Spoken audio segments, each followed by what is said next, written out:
Hello दोस्तों, एहसास service में आपका स्वागत है। आज आपको हम बताएंगे कि एसी, फ्रिज, वॉशिंग मशीन और गीजर इन सभी का जल्दी काम कैसे सीखें। सभी लोग यूट्यूब पे, इंस्टा पे डाला करते हैं कि कोई ऐसा तरीका बताइए जिससे हम लोग जल्दी काम सीख सकते हैं। तो मैं आपको आज वही तरीका बताऊंगा जिससे आप 30 दिनों में इंशाल्लाह आप काम सीख जाएंगे। फॉर एग्जाम्पल, आपको फ्रिज का देते हैं कि फ्रिज का काम कैसे सीखना।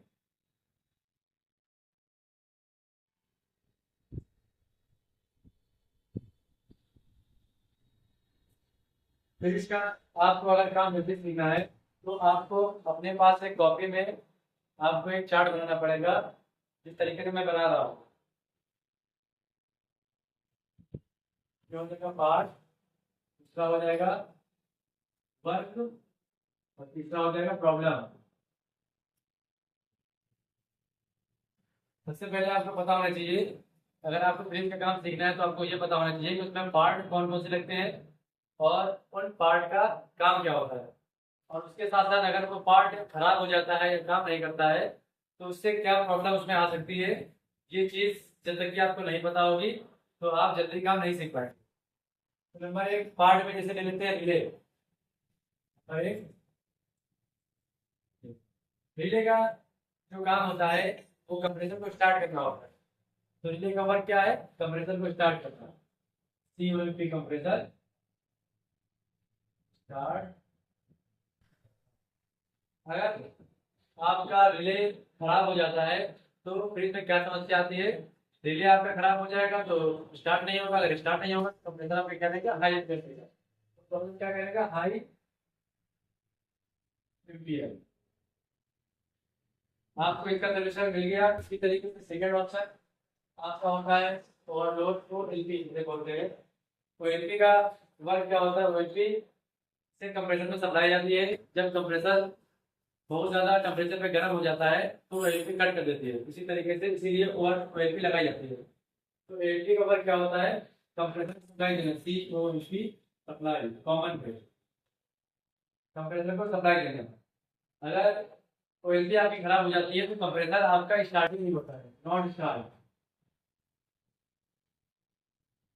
अगर आपकी ओएलपी खराब होती है तो आपका फ्रिज और कंप्रेसर स्टार्ट ही नहीं होगा।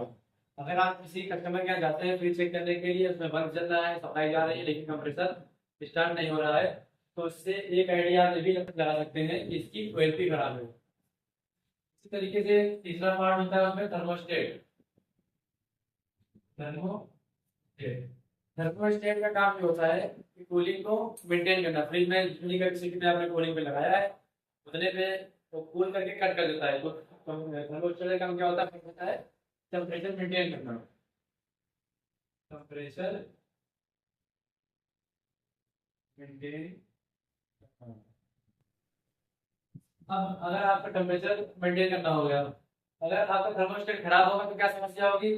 थर्मोस्टेट खराब होता है तो सबसे पहले क्या होगा? कंप्रेसर नॉट स्टार्ट, मतलब कंप्रेसर स्टार्ट नहीं होगा, नॉट स्टार्ट होगा। और उसके साथ साथ अगर खराब होता है तो बहुत ज्यादा आइस की प्रॉब्लम होगी। तो हम ये भी कह सकते हैं कंप्रेसर स्टार्ट नहीं हो रहा तो भी थर्मोस्टेट खराब हो सकता है, या फिर बहुत ज्यादा फ्रिज में आइस होगी, आइस प्रॉब्लम,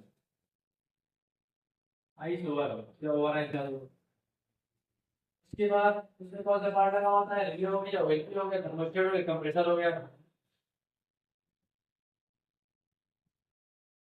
कंप्रेसर का क्या काम होता है? कूलिंग करना, गैस को रन करना। क्या देता है? गैस रन करना, गैस रन और कूलिंग।